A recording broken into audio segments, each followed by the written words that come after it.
"We're moving in Friday," my brother announced over the speakerphone, his voice casual like he was talking about weekend plans.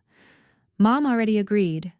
I stared at my cell phone on my desk in Austin, where I managed marketing campaigns for Technova Solutions. The words did not sink in at first. Moving into where? "What are you talking about, Dylan?" I asked, forcing myself to stay calm even though my pulse was already racing. "Your beach house. Mom said you barely use it anyway. And Kayla and I need a place while we look for something permanent. She already gave us the security code." My blood ran cold. My beach house. The one I had saved for years to buy. The one I had closed on just 7 months ago after countless sacrifices and 70-hour work weeks. My sanctuary. "Dylan, nobody asked me about this," I said, my voice tight.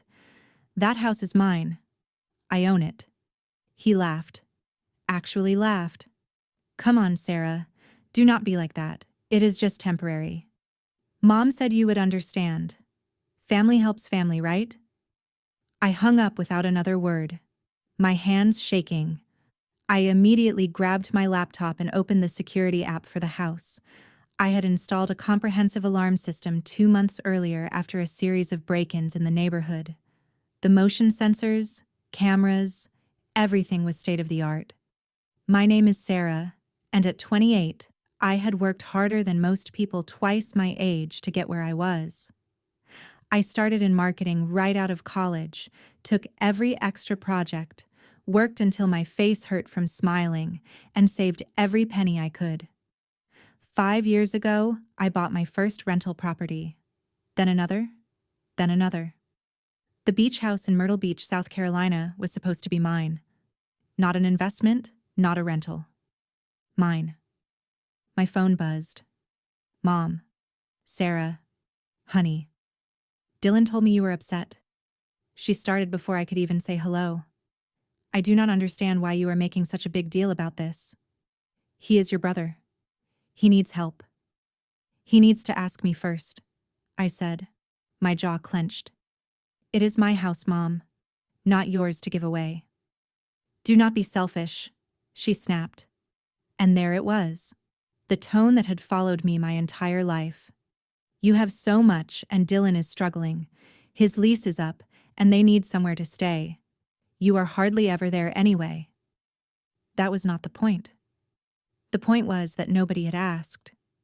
Nobody had considered that maybe I wanted to use my own property, that maybe I had plans, that maybe I deserved to be consulted about my own house. "Mom, the answer is no. He cannot move in." "Well, it is too late now. I already gave him the code and they are packing as we speak. Dylan said they will be there Friday afternoon." I closed my eyes, trying to steady my breathing. This was classic. My whole life, Dylan had been the one who needed saving.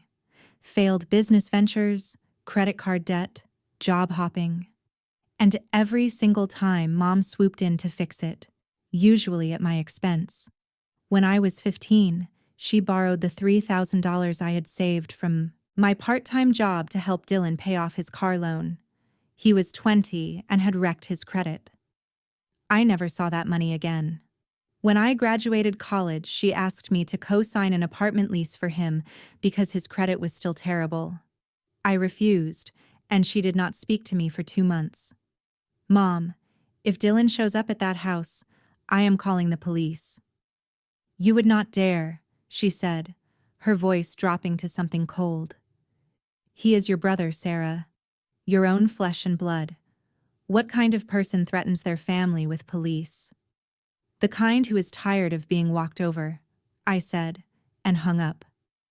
I sat there in my office, surrounded by campaign mock-ups and client presentations, feeling that old, familiar knot in my stomach, the one that appeared whenever my family decided what I should do with my life, my money, my time.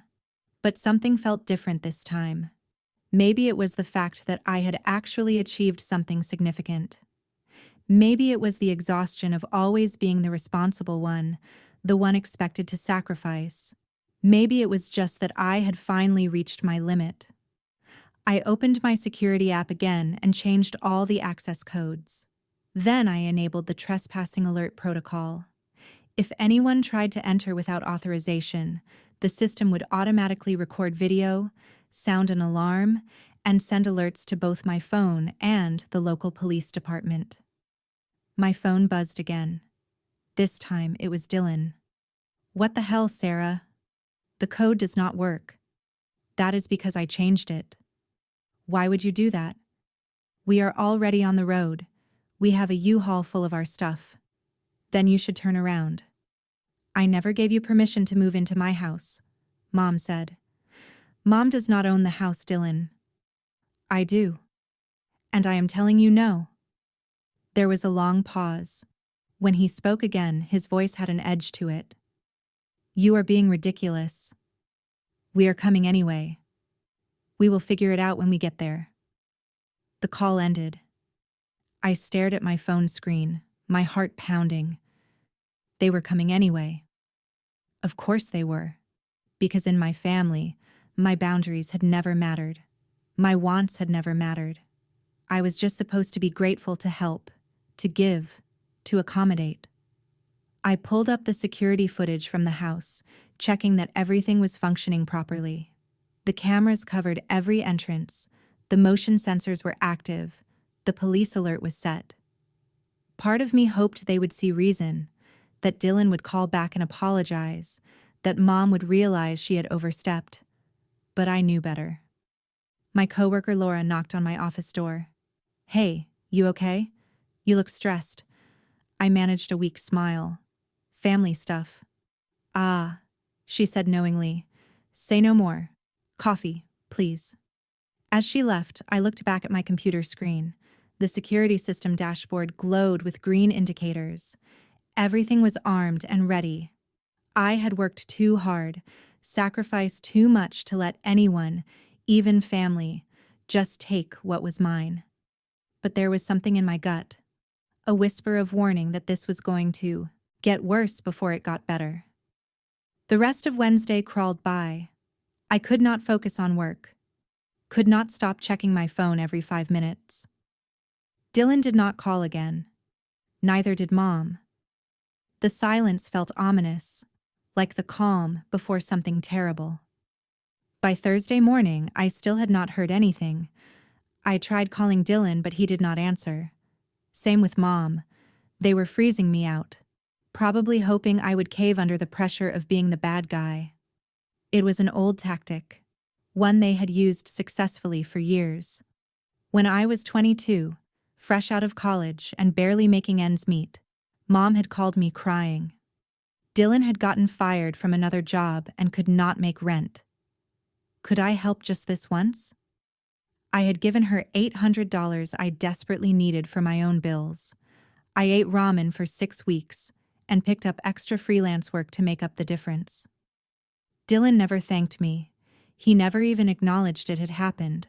The pattern repeated itself over and over. My graduation money went to Dylan's security deposit. My small inheritance from our grandmother went to Dylan's credit card debt that he swore he would pay back. He never did. And when I finally started setting boundaries, I became the selfish one, the heartless sister who did not care about family. Thursday afternoon, my phone finally rang. Unknown number. "Hello. Is this Sarah?" A woman's voice. Unfamiliar. "Yes." "Who is this?" "This is Kayla, Dylan's girlfriend." I had met Kayla twice, maybe 3 times over the past year. She seemed nice enough, but I did not really know her. We had never had a real conversation beyond pleasantries at family dinners. "Hi, Kayla. What is up?" "Look, I need to talk to you about this house situation." Her voice was strained, nervous. "Dylan told me what is going on, and I just want you to know that I did not know he had not asked you first." I sat up straighter. "You did not?" "No. He told me you had offered the place to us while we looked for an apartment. He said you were happy to help out." She paused, but then he mentioned the code was not working. And when I pressed him about it, he finally admitted you never actually agreed to any of this. Relief flooded through me, quickly followed by anger. Of course Dylan had lied. Of course he had manipulated the situation to make himself look better. Kayla, I appreciate you calling, I said carefully. But yeah, nobody asked me. I found out when Dylan called and told me they were moving in. I am so sorry, she said, and she sounded genuinely distressed. I told him we should just find something else, but he is insisting we go through with it anyway. He says you are overreacting and that you will come around once we are actually there. My blood pressure spiked. That is not going to happen. I know. I get it. It is your house. She hesitated, but he is not going to back down. He has been telling everyone you are being selfish, and your mom is backing him up. They are already planning to show up tomorrow. If they show up, the police will be called automatically, I said flatly. I have a security system with trespassing alerts. There was a long silence on the other end. Seriously? Wow. She let out a breath. Okay, I am going to try to talk him out of this. But Sarah, you should know that he is really mad. He is saying things about how you have always thought you were better than him, how you flaunt your success while he struggles. I laughed bitterly. I worked for what I have. He has had just as many opportunities. I know, Kayla said quietly. Look, I have to go, but I wanted to give you a heads up. I do not think this is going to end well. After she hung up, I sat in my car in the parking lot of my apartment building, staring at nothing. The whole situation was absurd. I should not have to defend my right to my own property. I should not have to justify wanting to be asked before my family gave away access to something I owned. But that was the thing about family dynamics. Logic did not matter. Fairness did not matter. It was all about roles. And my role had always been the responsible one who gave and gave and gave. That night, I barely slept. I kept checking the security app, half expecting to see Dylan's car pulling into the driveway in the middle of the night, but the house remained empty and undisturbed. Friday morning arrived with gray skies and drizzle. I called in sick to work, something I rarely did, and spent the morning pacing my apartment. My phone stayed silent. No calls from Dylan, no texts from Mom, nothing. At 11 a.m., my phone exploded with notifications. The security system had been triggered. I grabbed my laptop and pulled up the live feed. My stomach dropped. Dylan's truck was in the driveway, and he was not alone. Mom was there too, along with Kayla and what looked like two other people I did not recognize. They were unloading boxes from a U-Haul trailer. The alarm was blaring. I could see it on the video feed. Could see Mom covering her ears and Dylan yelling something at his phone. The automated message was playing on loop. Warning. Unauthorized entry detected. Police have been notified. My phone rang. Dylan, turn off the alarm. He shouted over the noise. No, Sarah, this is insane. We are family. You are trespassing, Dylan. I told you not to come. Mom gave us permission. Mom does not own the house. I was shaking now, adrenaline flooding my system. I do, and I told you no. The feed showed Mom trying the front door, but it was locked. They had thought changing the keypad code would be enough, but I had also engaged the deadbolts remotely. Nobody was getting inside without breaking a window, and I knew they would not go that far. Or would they? Just let us in and we can talk about this like adults, Dylan said, his voice taking on that condescending tone he always used when he thought he was being reasonable. There is nothing to talk about. Leave or wait for the police. Your choice. I watched on the camera as Dylan relayed this to the group. Mom's face went red. She marched up to the front door and started pounding on it with her fist, screaming something I could not hear over the alarm. Then I saw it. Dylan had picked up something from the ground. A rock. He was weighing it in his hand, looking at the window. Dylan, do not, I said into the phone, my voice deadly calm. If you break that window, it is not just trespassing anymore. It is breaking and entering. That is a felony. You are being dramatic, he said. But he put the rock down. The sound of sirens cut through the alarm. Police were pulling up to the house. The next hour was chaos viewed through a camera lens. I watched as 2 police officers approached the group. Mom immediately launched into what I could only assume was her version of events, gesturing wildly at the house. Dylan stood with his arms crossed, looking defiant. Kayla hung back, looking miserable. One of the officers made a phone call. Minutes later, my phone rang. Hello, this is Officer Ramirez with Myrtle Beach Police. Am I speaking to Sarah? Yes, that is me. Ma'am, I am at your property on Seaside Lane. Can you verify that you are the owner and that these individuals do not have permission to be here? I walked him through everything. The timeline, the phone calls, the fact that I had explicitly told them not to come. He listened patiently, occasionally asking clarifying questions. Understood, he said finally. The individuals here are saying they have implied permission through family relationship and that they were told they could stay here by your mother. My mother does not have authority to give that permission, I said firmly. I am the sole owner. I have the deed. I can send it to you right now if you need proof. That will not be necessary. I can verify ownership through county records. There was a pause. Ma'am, do you want to press charges for trespassing? My heart hammered in my chest. This was it, the point of no return. If I said yes, there would be no going back. My family would never forgive me. I would be cut off, labeled as the villain, the one who chose property over family. But if I said no, this would happen again and again and again. Yes, I said, my voice steady despite the tremor in my hands. I want to press charges against all of them. Through the camera feed, I watched Officer Ramirez relay this information. Mom's face went from red to white. Dylan started yelling, pointing at the camera mounted under the eaves. He had just realized I was watching everything. The other officer was taking statements, writing in a notepad. One of the people I did not recognize, one of Dylan's friends apparently, started arguing with the police. That did not go well for him.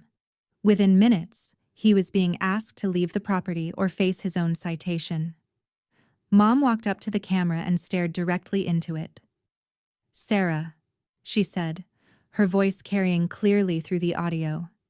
If you do this, you are dead to me. Do you hear me? You are not my daughter anymore. The words should have hurt.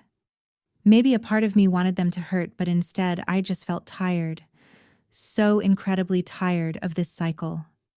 She is making her choice, Dylan added, moving to stand beside Mom. Let her live with it. Officer Ramirez was explaining something to them, holding out what looked like citations.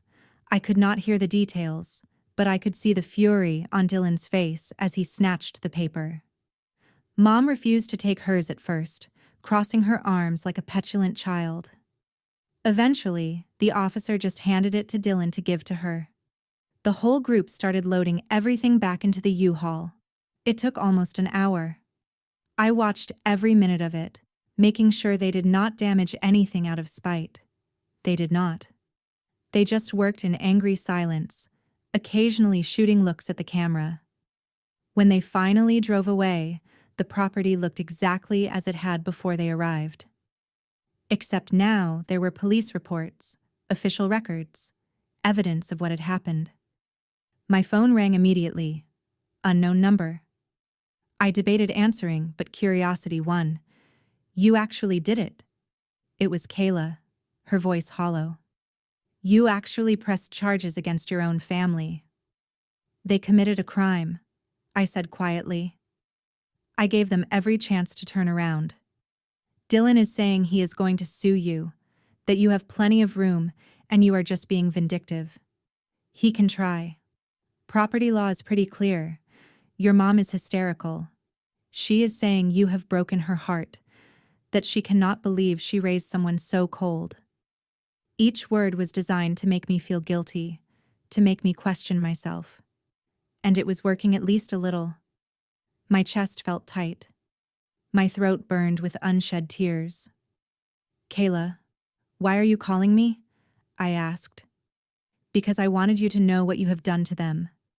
What this is going to cost. What about what they did to me? I shot back. Did anyone stop to consider that? Did anyone care that they were stealing from me? It is not stealing when it is family. Yes, it is, I said firmly. That is exactly what it is. She hung up. I sat on my couch staring at my laptop screen showing the empty driveway. The alarm had been silenced. The property was secure. Everything was back to normal, except nothing would ever be normal again. My phone buzzed with a text. It was from a number I did not recognize, but the message made it clear who it was from. You will regret this. Family does not forget. Then another text. This time with a photo. It was a screenshot from social media. Dylan had posted a long rant about his heartless sister who had called the police on her own family for trying to stay in her vacant beach house. The post was already full of comments from relatives and family friends, most of them condemning me. Cannot believe Sarah would do this. Family should come first. She has so much and will not share anything. Dylan is such a good guy. He does not deserve this treatment. Only one person had defended me. My cousin Lila, who commented, "There are two sides to every story. Maybe ask why this happened before judging." She was immediately attacked in the replies. I closed the app and set my phone face down on the coffee table. My hands were shaking. This was exactly what I had known would happen. I was being crucified in the court of family opinion, painted as the villain when all I had done was protect what was mine. But underneath the fear and the guilt, something else was stirring, something that felt almost like relief. I had said no. I had held my boundary, and the world had not ended. It had gotten messy and uncomfortable and painful. Yes, but I had done it.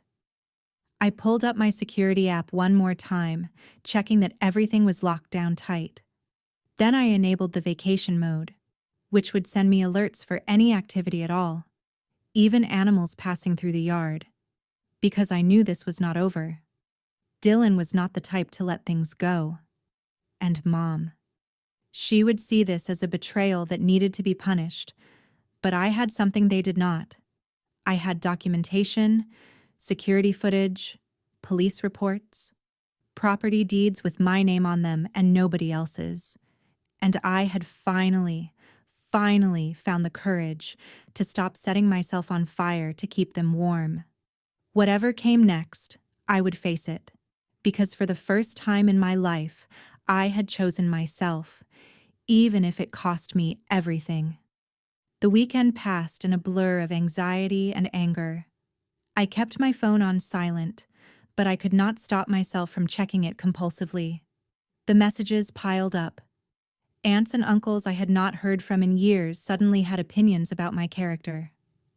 Cousins weighed in. Even my father's brother, who I had maybe spoken to 3 times in my entire life, sent me a lengthy text about family loyalty and forgiveness. Not a single one of them asked for my side of the story. By Monday morning, I had over 60 unread messages and 15 voicemails. I deleted them all without listening or reading. I could not function if I let their words into my head. Work was a welcome distraction. I threw myself into a product launch campaign for Technova Solutions, spending 12 hours at the office, refining copy and coordinating with the design team. Laura noticed my intensity, but had the grace not to comment beyond offering to grab me dinner from the Thai place down the street. "You are working yourself to death," she said, dropping pad thai on my desk at 8 p.m. "Whatever is going on, running from it will not help." "I am not running," I said. even though we both knew that was exactly what I was doing. I am just focused. She gave me a look, but did not push. Tuesday brought a new development. I received an email from a lawyer, not Dylan's lawyer, Mom's. The subject line read, "Re-property dispute and defamation." My stomach dropped as I opened it. The email was professionally worded, but the meaning was clear. Mom was claiming that I had verbally agreed to let Dylan stay at the beach house, that she had acted in good faith as a witness to this agreement, and that I had then not only reneged, but had filed false police reports and damaged her reputation by implying she was party to a crime. She was threatening to sue me for defamation and emotional distress. The amount she was claiming, $75,000. I read the email 3 times, my vision blurring with rage and disbelief. She was actually doing this. She was trying to punish me through the legal system for daring to say no. I forwarded the email to my own lawyer, a sharp woman named Rebecca, who had helped me with my property investments. Within an hour, she called me. "This is garbage," Rebecca said bluntly. "Complete and utter garbage. She has no case. You have security footage, phone records, text messages documenting that you never gave permission. This is a SLAPP suit, strategic lawsuit against public participation. She is trying to intimidate you into backing down. Can she actually take me to court over this? She can file anything she wants. Does not mean a judge will let it proceed. But Sarah, I need you to understand something. Even a frivolous lawsuit costs money to defend. She might be banking on you settling just to make it go away." I closed my eyes, pressing my fingers against my temples where a headache was building. How much would it cost to fight it? If it even makes it to court.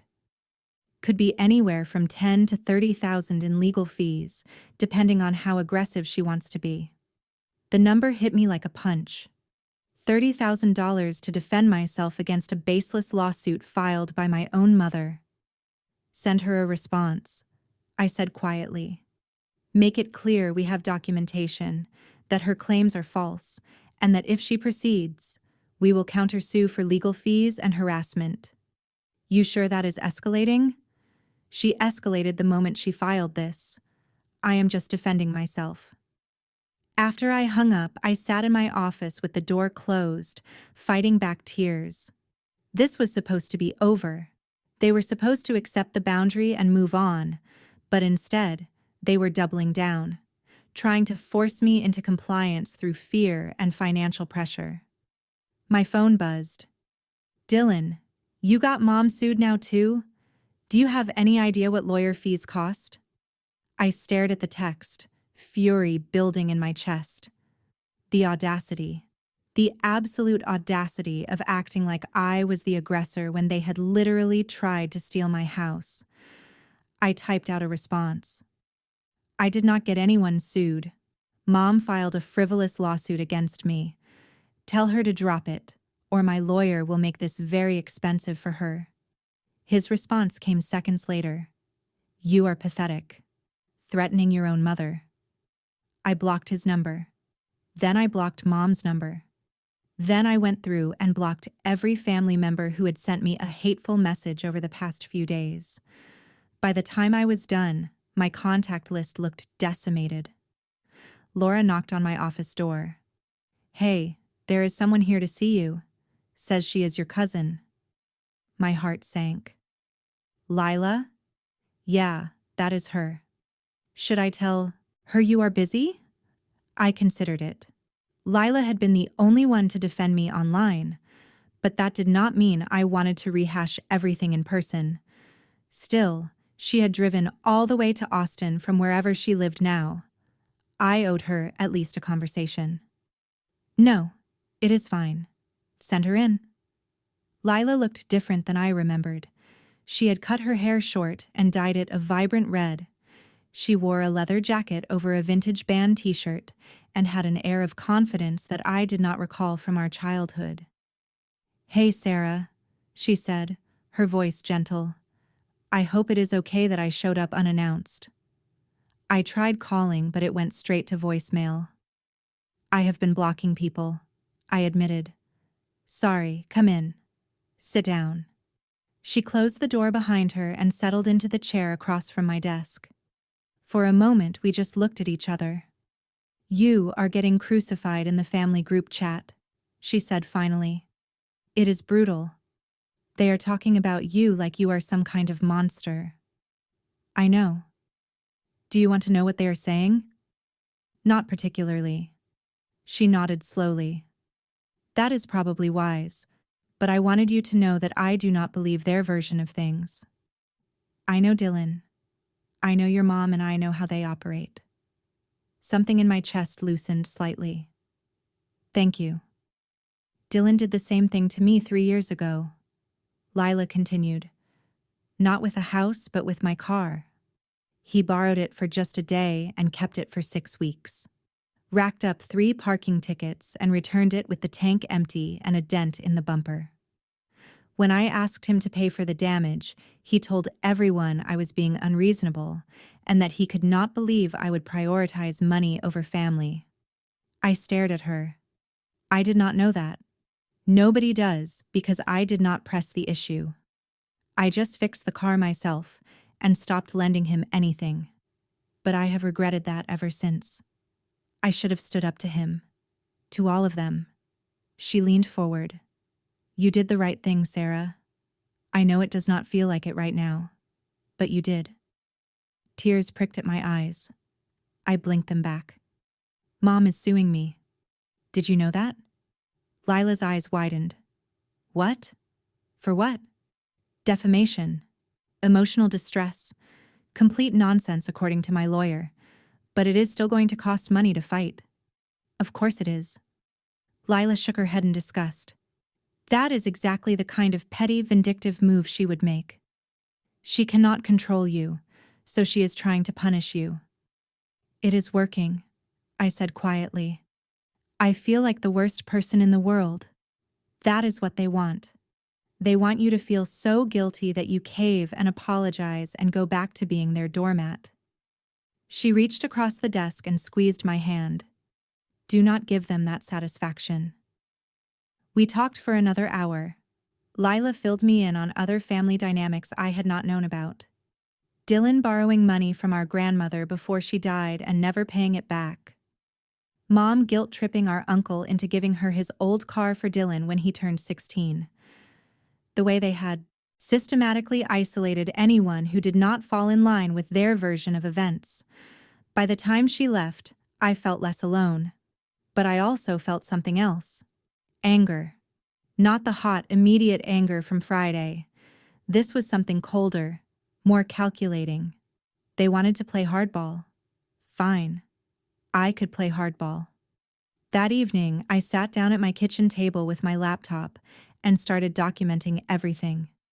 Every instance I could remember of financial abuse, every guilt trip, every manipulation. I went through old text messages, emails, bank statements.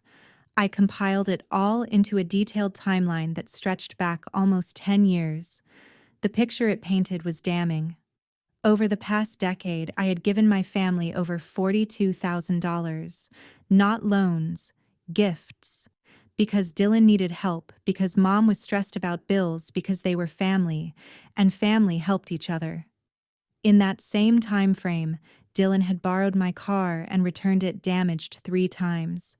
He had used my credit card without permission to buy concert tickets. He had asked me to co-sign loans that I refused, resulting in months of silent treatment.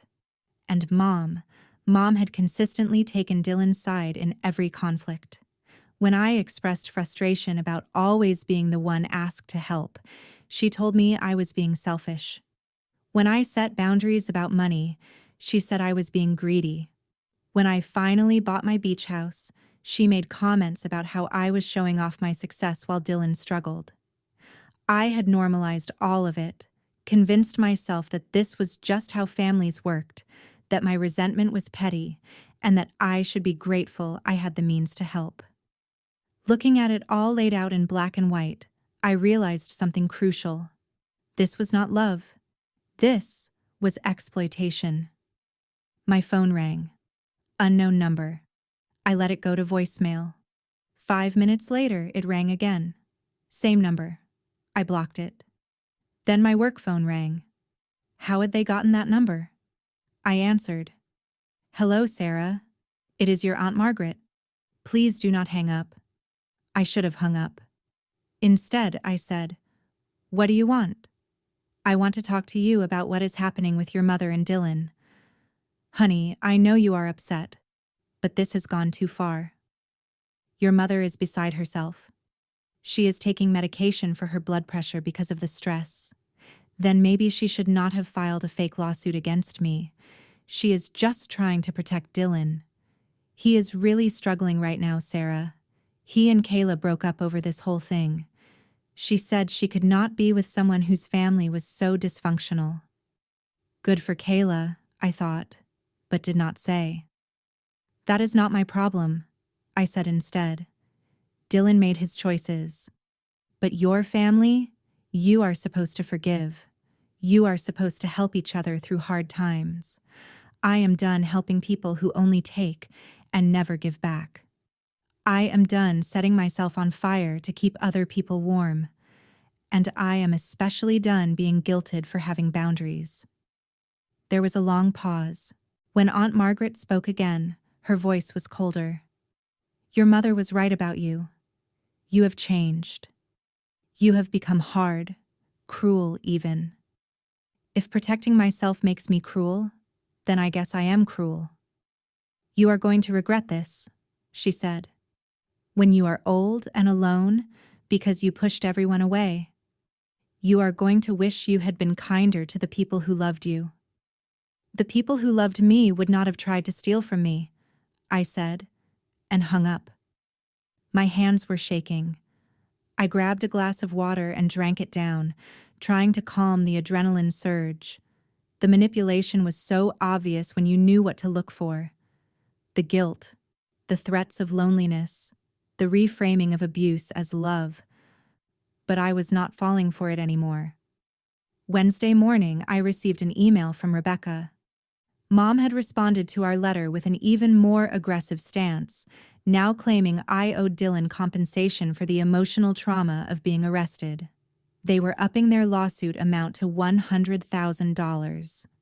This is getting ridiculous, Rebecca wrote.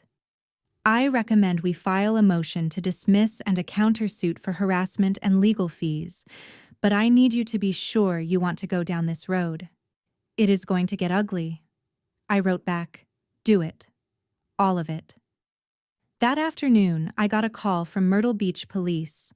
The officer identified himself as Detective Harris. Miss Sarah, I am calling regarding the trespassing incident from last Friday. There has been a development I need to make you aware of. My pulse quickened. What kind of development? Your brother has filed a complaint alleging that you verbally assaulted him during a phone call and made threats against his safety. He is claiming he has witnesses who heard the conversation. I sat down heavily. That is completely false. I have recordings of our conversations. I never threatened him. You have recordings? Yes. I started recording all interactions with my family after they became hostile. Is that legal in Texas? Yes. You only need one party consent. Do you still have those recordings?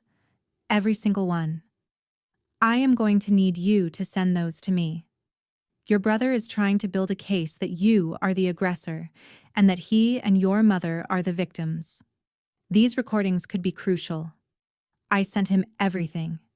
Every phone call, every voicemail, every text message thread before I had blocked them. Within 2 hours, Detective Harris called back. Miss Sarah, based on the evidence you have provided, your brother's complaint has been dismissed.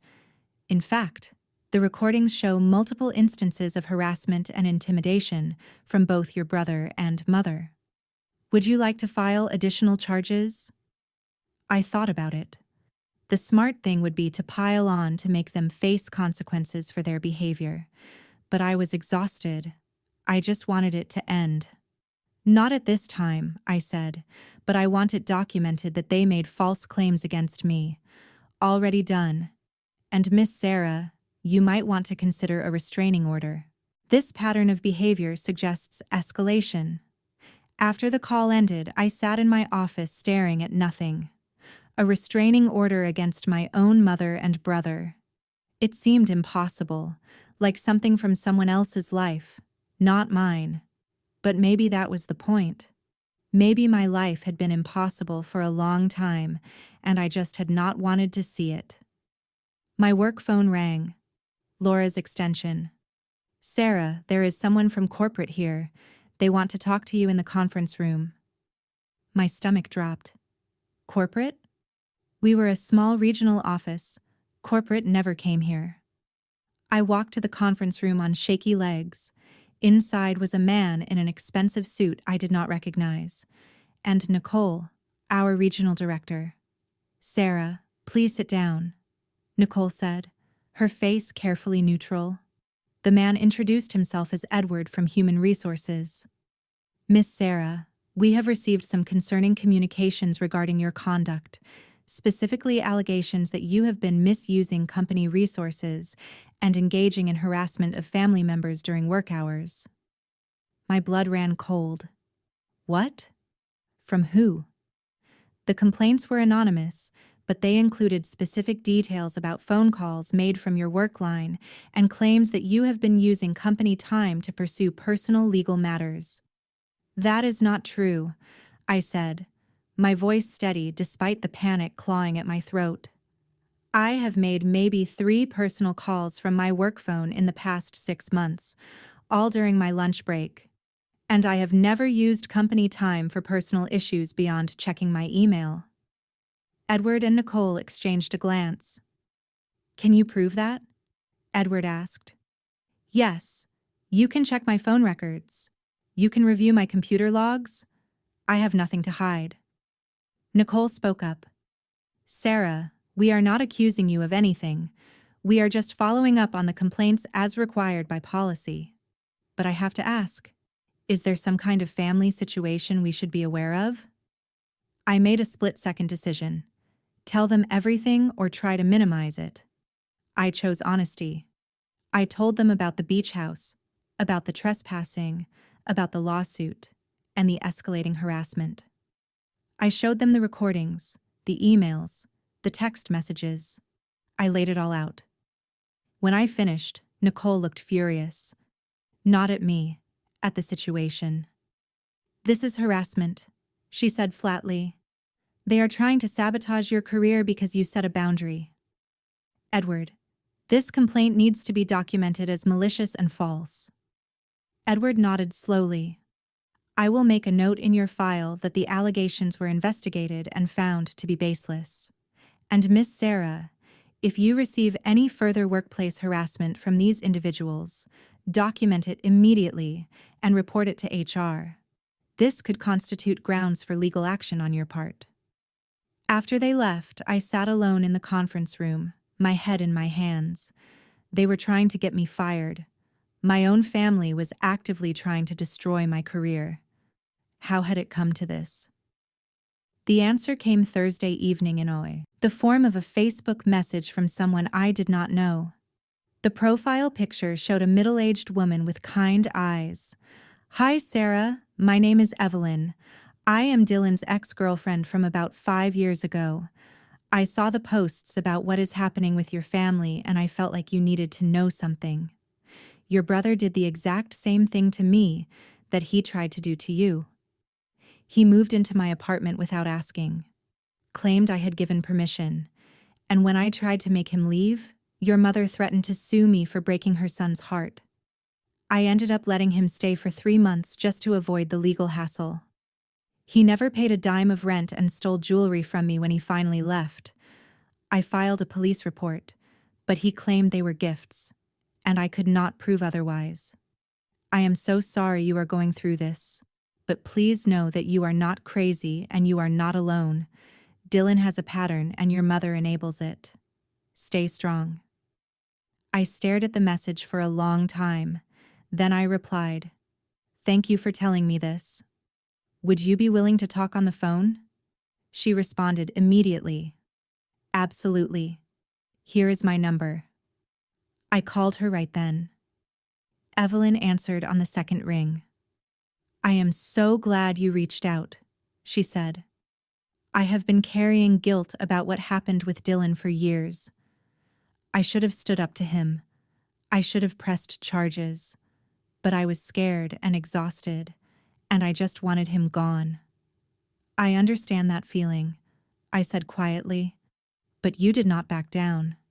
That is incredible. That is what I should have done. We talked for over an hour. Evelyn told me about Dylan's pattern of finding women with resources, stable jobs, apartments, savings, and systematically taking advantage of them. He would charm them at first, play the victim, get them emotionally invested, and then the asks would start. Small favors, borrowed money, a place to crash for a few days that turned into weeks or months. And your mother was always there in the background. Evelyn continued, backing up his stories, making me feel guilty for having boundaries, telling me that if I really loved Dylan, I would help him get back on his feet. Did she ever mention me? I asked. Once she said you were very successful but cold, that you had plenty of money but refused to help your struggling family. She made you sound like a villain. Of course she did. Evelyn, can I ask you something? Did Dylan ever get physically aggressive with you? There was a long pause. Once near the end. I told him he needed to leave, and he punched a hole in my wall. Then he immediately started crying and apologizing, saying he did not know what came over him, that he was just so stressed about his situation. Your mother came over and convinced me not to call the police, said it would ruin his life. My stomach turned. I am so sorry that happened to you. I am sorry it is happening to you now. But Sarah, you need to be careful. If Dylan feels like he is losing control of the situation, I do not know what he might do. After we hung up, I sat in the darkness of my apartment, Evelyn's words echoing in my mind. The pattern was clear now. This was not just about a beach house. This was about control, about power, about a family dynamic where Dylan was the sun and everyone else was expected to orbit around him, sacrificing themselves to keep him comfortable. And I had finally stopped orbiting. Friday morning, I made 3 decisions. First, I hired a private investigator to document any harassment or stalking behavior from Dylan or Mom. If this was going to escalate, I wanted evidence. Second, I filed for a restraining order. Rebecca helped me prepare the paperwork, and we included Evelyn's statement along with my own documentation. Third, I changed my locks, upgraded my home security system, and installed cameras at my apartment. If they knew where I worked, they knew where I lived. I felt paranoid doing it. Felt like I was overreacting. But then I remembered the hole in Evelyn's wall, the stolen jewelry, the escalating lies. Better paranoid than unprepared. That afternoon, Laura knocked on my office door with a strange expression on her face. There is a man here, asking for you. He says he is your brother, but Sarah. Something about him seems off. I asked security to wait with him in the lobby. My heart started pounding. Dylan is here. If that is your brother, yes. Do you want me to call the police? I thought about it. He had not technically done anything yet. Showing up at someone's workplace was not illegal, but combined with everything else, it felt like a threat. No, but stay close, and if anything happens, call them immediately. I walked to the lobby, my phone recording in my pocket. Dylan was standing near the entrance, looking agitated. Security guard Mike stood a few feet away, watching carefully. Dylan, what are you doing here? He spun around. His face was haggard like he had not slept in days. We need to talk. We do not. You need to leave. Sarah, please just give me 5 minutes. I need to explain. There is nothing to explain. You tried to move into my house without permission. When I said no, you tried to destroy my life. Now you are showing up at my workplace. This is harassment. I am your brother. I should not need permission to ask for help. You did not ask. You demanded. There is a difference. People were starting to stare. Mike moved closer, his hand near his radio. Dylan's voice dropped low, almost a whisper. You are going to regret this. You think you are so smart, pressing charges, getting lawyers involved. But Mom is right about you. You have always been selfish. Always thought you were better than me just because you had better grades, a better job. Well, guess what? None of that matters because you are still nothing without family. Then I guess I am nothing, I said calmly. Now leave, or I will have security remove you. His face twisted with rage. For a moment I thought he might actually hit me. Mike must have thought so too because he stepped directly between us. Sir, you need to leave the building now, Mike said firmly. Dylan looked between me and Mike. Then suddenly, his expression changed. The anger melted into something that looked almost like tears. I am sorry, he said, his voice breaking. I am sorry, Sarah. I did not mean any of that. I am just so stressed and Mom has been on me constantly and everything is falling apart. Can we please just talk like family? It was masterful.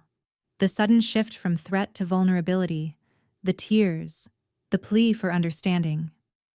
If I had not spent the last week documenting his pattern of manipulation, I might have fallen for it. No, I said, we cannot. You need to leave. He stared at me for a long moment, and I saw the mask slip just for a second. The tears vanished. His eyes went cold and hard. Then he turned and walked out. Mike waited until Dylan's truck pulled out of the parking lot before speaking. Miss Sarah, I am writing up an incident report. That man should not be allowed back on the property. Thank you, Mike. Back in my office, I forwarded the recording to Rebecca and Detective Harris. Then I added a note to my restraining order application. Subject showed up at my workplace and made implicit threats. My phone buzzed. A text from an unknown number. You have not won. This is not over. I screenshotted it and added it to the evidence file because Evelyn was right. This was far from over. But I was ready now. I had documentation. I had witnesses. I had a paper trail that showed exactly who the aggressor was. And most importantly, I had finally stopped caring whether they loved me because whatever they felt, it was not love. It never had been. The restraining order hearing was scheduled for the following Wednesday. Rebecca prepared me thoroughly, walking me through what to expect, what questions might be asked, how to stay calm under pressure. The judge will want to see clear evidence of harassment and a credible threat, she explained over coffee Tuesday evening. You have both. The recordings alone are damning. But be prepared for your mother and brother to paint themselves as victims. I know they will. That is what they do. Good. Remember that. Do not let them rattle you. That night, I barely slept. I kept running through scenarios in my head, imagining all the ways it could go wrong. What if the judge did not believe me? What if Mom's lawyer was better? What if I froze up on the stand and could not articulate what had happened? Wednesday morning arrived gray and cold. I dressed in a conservative navy suit, pulled my hair back into a neat bun, and drove to the courthouse with my hands gripping the steering wheel so tight my knuckles went white. Rebecca met me outside. You look professional and put together. That is good. Remember, we are not trying to win a popularity contest. We are presenting facts. Inside the courtroom, I spotted Mom and Dylan sitting with their lawyer on the opposite side. Mom wore a floral dress and had clearly been crying. Her eyes were red and puffy. Dylan sat beside her in an ill-fitting suit, his jaw clenched. When he saw me, his expression darkened. The bailiff called the courtroom to order. Judge Lawson entered. A stern-looking woman in her 60s with sharp eyes that seemed to miss nothing. Case number 2347. Sarah petitioning for restraining orders against Dylan and Linda. Will the petitioner please approach? I stood, my legs shaky. Rebecca squeezed my shoulder briefly before I walked to the witness stand. Judge Lawson studied me over her reading glasses. Miss Sarah, please state your relationship to the respondents. Linda is my mother. Dylan is my brother. And you are seeking restraining orders against both of them. Tell me why. I took a breath and began. I walked through the timeline starting with Dylan's phone call announcing he was moving into my beach house. The judge's expression remained neutral, but she took notes as I spoke. When I got to the part about them showing up despite my explicit refusal, she interrupted. Do you have documentation of this refusal? Yes, Your Honor. Phone records, text messages, and security camera footage. Rebecca handed over a binder we had prepared. Judge Lawson flipped through it, her eyes scanning the pages. When she reached the security footage stills, clear images of Dylan, Mom, and their friends unloading boxes while the alarm blared, she paused. These individuals knew they did not have permission to be on the property. Yes, Your Honor. I told them repeatedly not to come. They came anyway. Continue.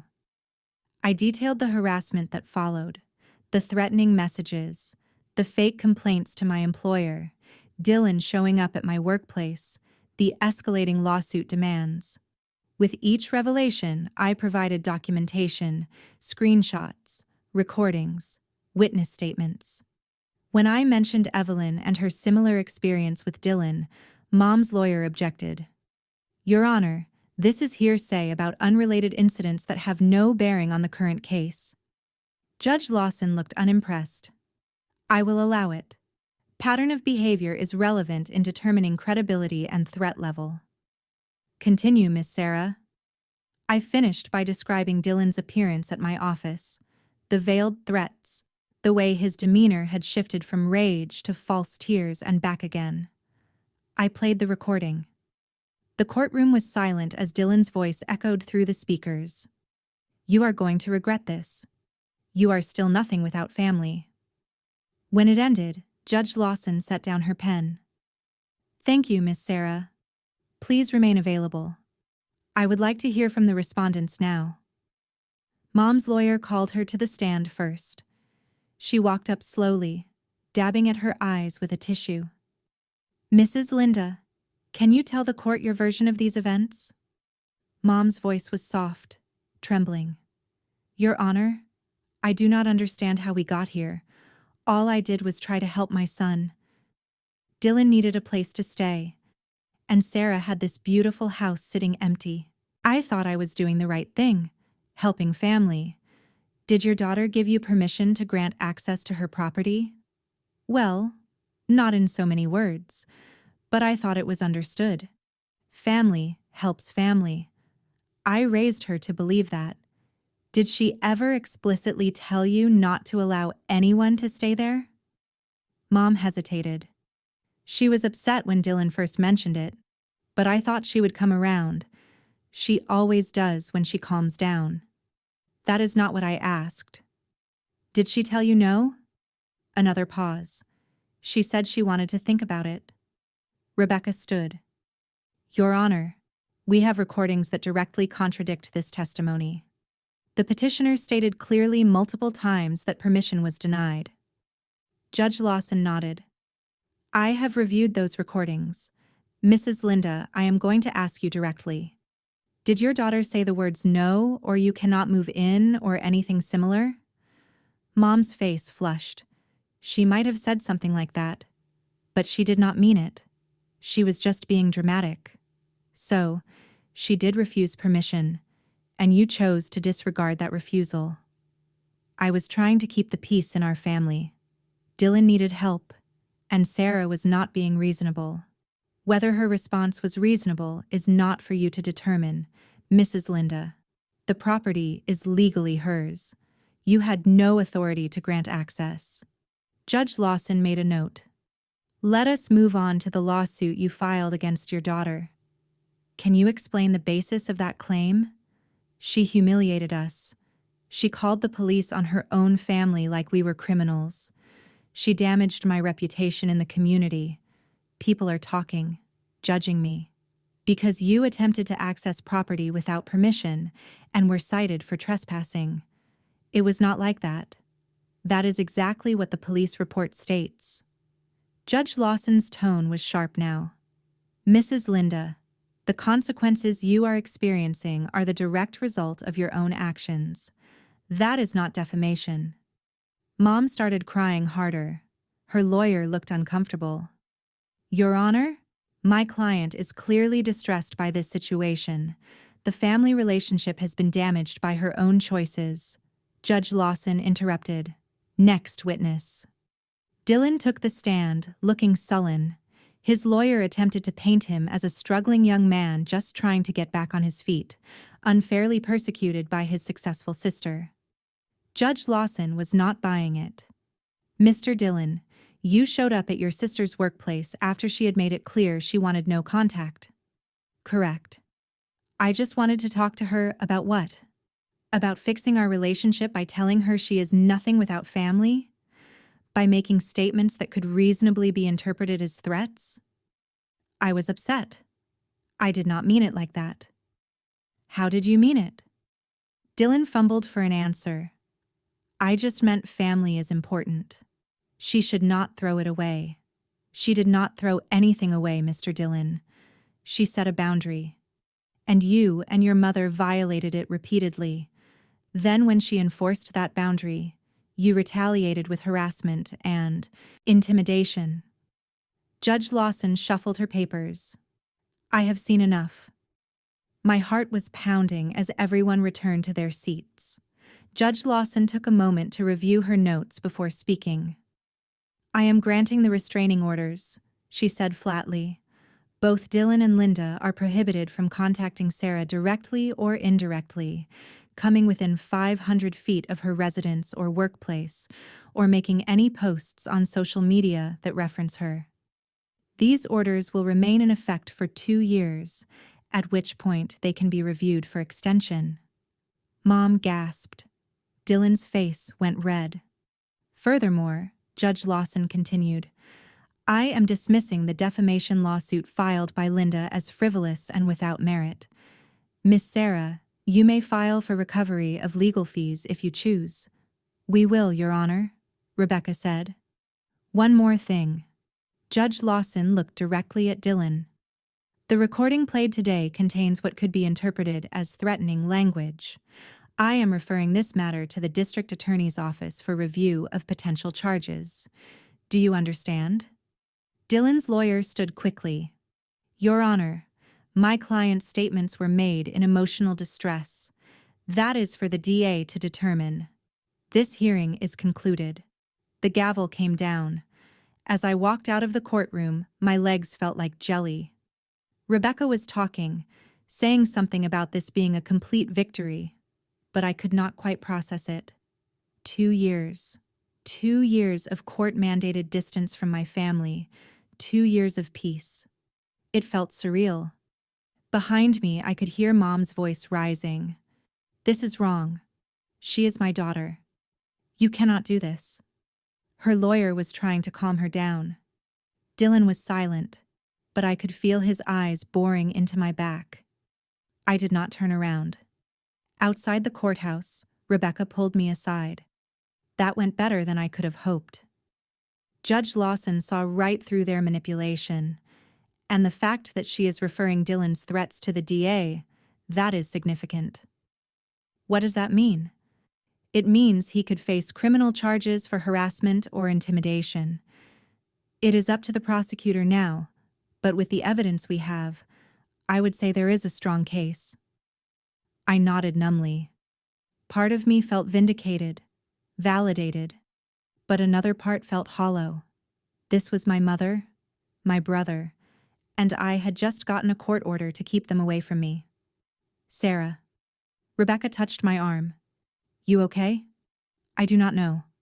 I think so. It is just a lot. Go home. Take the rest of the day off. Process this. And Sarah, you did the right thing. Do not let anyone tell you otherwise. I drove home in a daze, the courthouse growing smaller in my rearview mirror. My phone buzzed constantly, texts from Lila congratulating me, a voicemail from Laura checking in, several blocked numbers that I assumed were family members. I ignored all of it. At home, I poured myself a glass of wine, even though it was only 2 p.m. I sat on my couch and stared at the wall, trying to figure out how I felt. Relief. Definitely relief. The knot of anxiety that had been living in my chest for weeks was finally loosening, but also grief.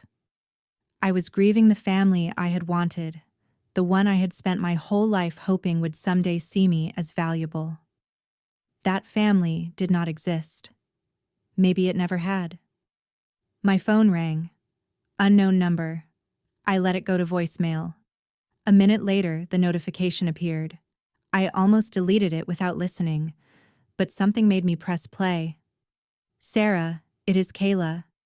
I know I am probably the last person you want to hear from, but I needed to tell you something. Dylan and I broke up for good this time. After everything that happened, I started seeing him differently. The way he talked about you, the things he said, it scared me.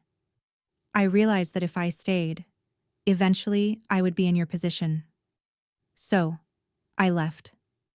I wanted you to know that you were right to stand up to him. And I am sorry I did not believe you sooner. Take care of yourself. I saved the voicemail, added it to my evidence file because even though the restraining order was granted, I knew better than to think this was truly over. The next few days were quiet, suspiciously quiet. No texts from blocked numbers, no surprise visitors, no anonymous complaints to my employer. It was like the restraining order had actually worked. On Saturday, I drove to Myrtle Beach to check on the beach house. I had not been there since before the whole incident, and I needed to see it. Needed to reclaim it as my space. The house looked exactly as I had left it. Peaceful. Beautiful. The ocean stretched out beyond the deck, waves rolling in, steady and eternal. I walked through each room, touching the furniture, opening windows to let in the salt air. This was mine. I had earned it. And nobody had the right to take it from me. I spent the night there, sleeping soundly for the first time in weeks. Sunday morning, I sat on the deck with coffee and watched the sunrise, feeling something shift inside me. I was not just surviving anymore, I was reclaiming my life. Monday brought news from Rebecca. The DA's office had reviewed the case and decided to press charges against Dylan for criminal harassment. He would be arraigned next month. They are also looking into the false report he filed about you making threats, Rebecca added. Filing false police reports is a crime in South Carolina. He could face jail time. How much time? Depends on the charges and his record. Probably not much for a first offense, but it will be on his record. And if he violates the restraining order, the penalties get much steeper. That same afternoon, I received an email from Mom's lawyer.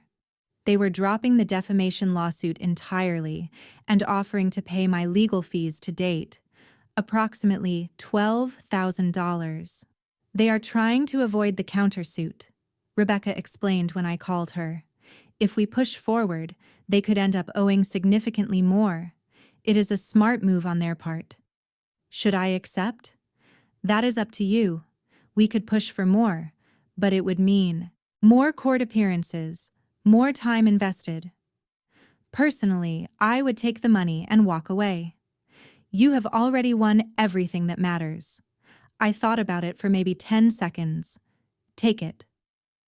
2 weeks later, a check arrived. $12,000. Not enough to cover the emotional cost of what they had put me through, but something. A tangible acknowledgement that they had been wrong. I deposited it and did not tell anyone in the family about it. Let them wonder. Work became my refuge again. The product launch campaign was a massive success, bringing in 3 new major clients for Technova Solutions. My boss pulled me aside to congratulate me. "I know you have been dealing with a lot of personal stuff," he said, "but your work has not suffered at all. If anything, you have been even more focused. I am putting you up for a promotion to senior director. You have earned it." The promotion came with a $30,000 raise.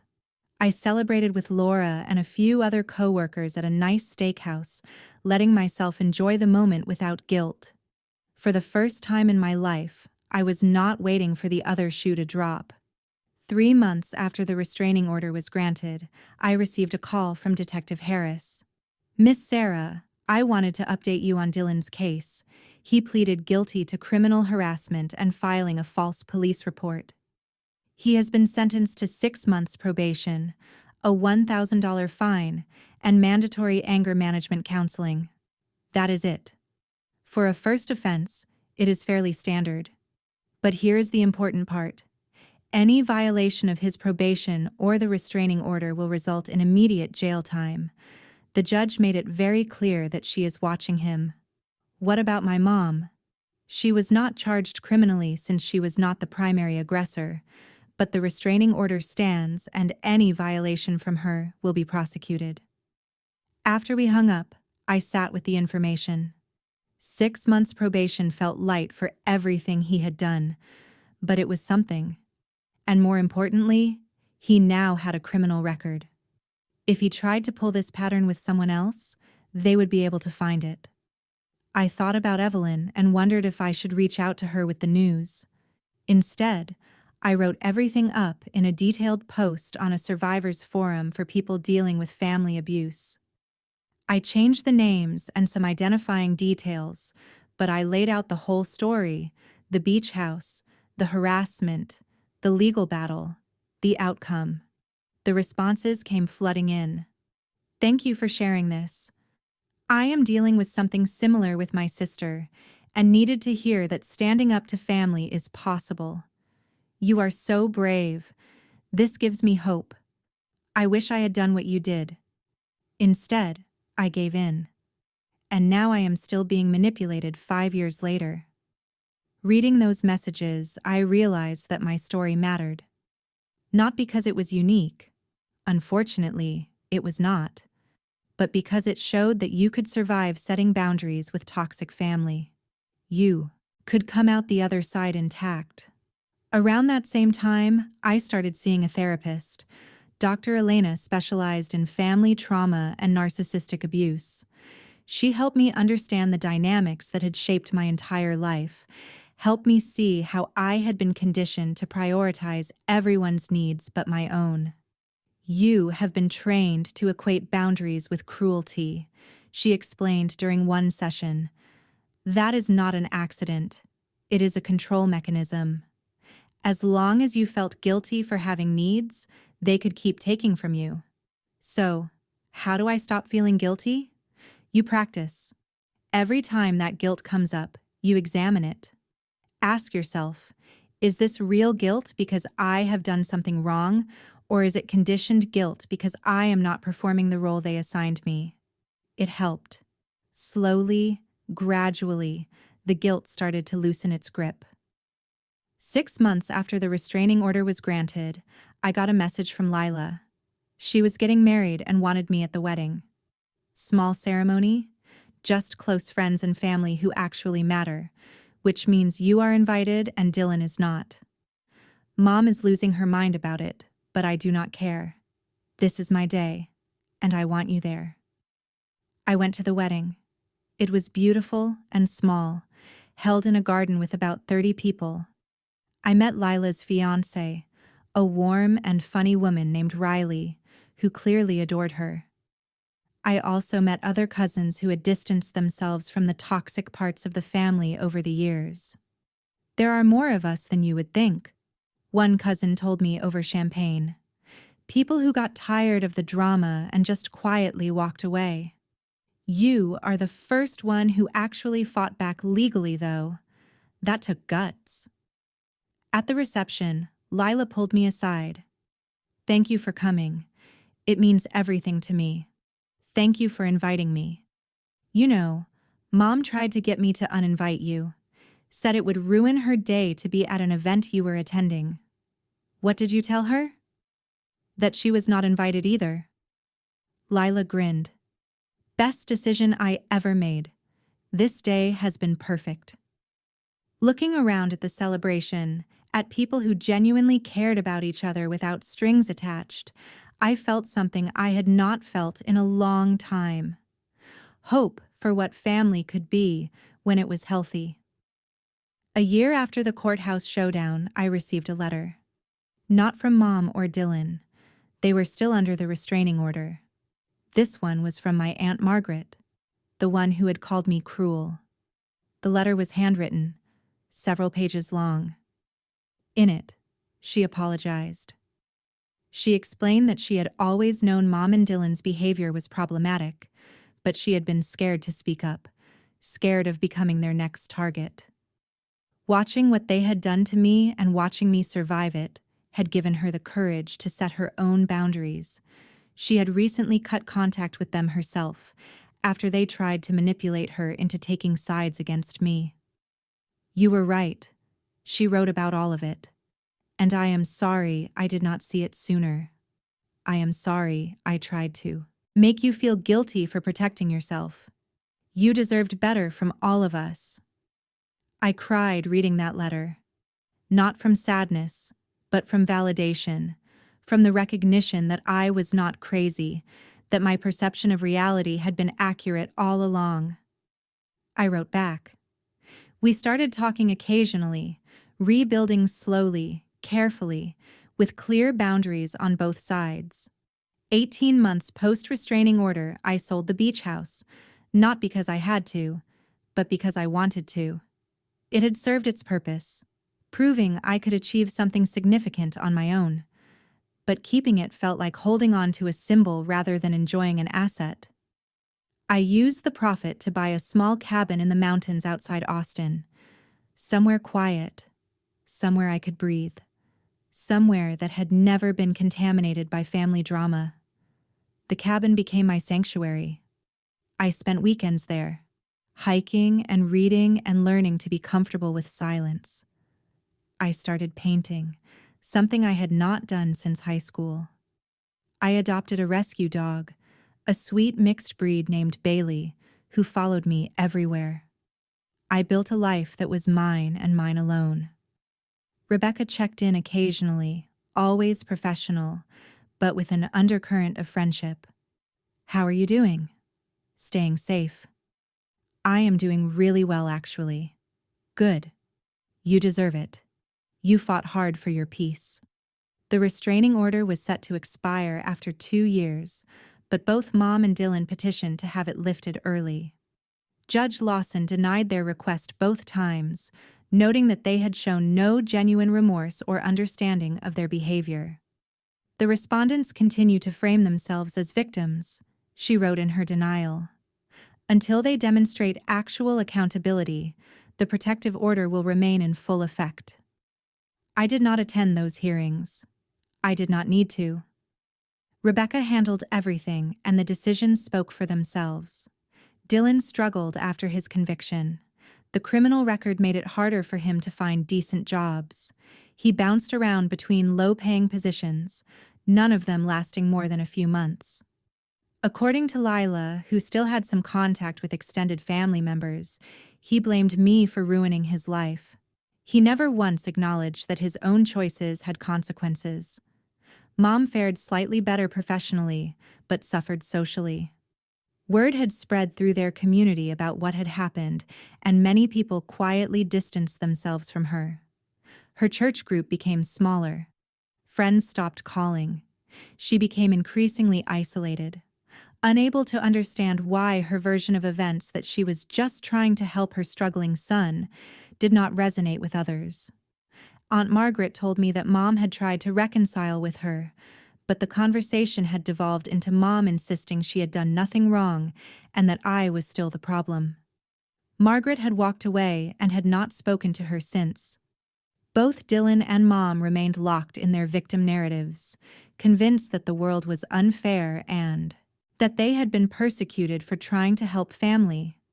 Neither of them ever acknowledged the theft, the harassment, the manipulation. To admit those things would require them to confront who they really were, and they simply were not capable of that level of self-awareness. As for me, I thrived. The promotion led to another promotion. I became a senior director at 31, one of the youngest in the company's history. I mentored junior employees, sharing not just professional advice, but life advice about boundaries and self-worth. I dated casually, taking my time, refusing to rush into anything. I traveled to places I had always wanted to see: Iceland, New Zealand, Ireland. I invested in more properties, building wealth, not to prove anything to anyone, but simply because I could. Most importantly, I learned to trust myself, to trust that my needs were valid, that my boundaries were reasonable, that choosing myself was not selfish. It was survival. Sometimes late at night at the cabin with Bailey curled up beside me, I thought about that day in the courthouse. I thought about Judge Lawson's gavel coming down, about the look on Mom's face when the restraining order was granted, about the hollow victory that had felt so unsatisfying in the moment. But it had not been hollow at all. It had been the beginning of my real life. The life where I got to decide who had access to me, where I got to protect what I had built, where I got to say no without guilt. I thought about the girl I had been at 15 handing over $3,000 she had saved because her mom asked. I thought about all the years of giving and sacrificing and setting myself on fire to keep others warm. And I was grateful to that girl for everything she had endured. But I was even more grateful that I was not her anymore. The journey to get here had cost me a family, but what I had gained was something far more valuable. Myself, my peace, my power, my understanding that love without respect is not love at all. It is just control wearing a prettier name. I kept the security footage from that day they tried to move in. Sometimes I watched it, reminding myself that I had been right to stand firm, that I had nothing to feel guilty about, that protecting myself had been the most important thing I had ever done. The restraining order would expire eventually. When it did, I knew there was a chance they would try again. Try to worm their way back in with apologies or sob stories or new manipulation tactics. But I also knew something else. I would never let them in again. I had learned that lesson too well, paid for it too dearly. Some bridges once burned should stay burned. And I was finally genuinely okay with that.